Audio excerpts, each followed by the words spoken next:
చచ్చాక శవంగా మారే శరీరం, ప్రాణం పోయాక ఒక్క క్షణం కూడా ఇంట్లో ఉంచని బంధాలు, మట్టిలో కలిస్తే మాంసం వద్ద, ఎవరికి కనపడని ఆత్మ దీనికోసమా?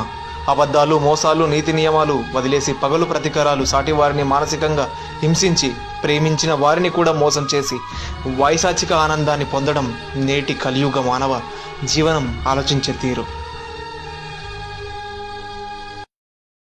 చచ్చాక శవంగా మారే శరీరం, ప్రాణం పోయాక ఒక్క క్షణం కూడా ఇంట్లో ఉంచని బంధాలు, మట్టిలో కలిస్తే మాంసం వద్ద, ఎవరికి కనపడని ఆత్మ దీనికోసమా? అబద్ధాలు, మోసాలు, నీతి నియమాలు వదిలేసి పగలు ప్రతీకారాలు, సాటి వారిని మానసికంగా హింసించి ప్రేమించిన వారిని కూడా మోసం చేసి వైశాచిక ఆనందాన్ని పొందడం నేటి కలియుగ మానవ జీవనం ఆలోచించే తీరు.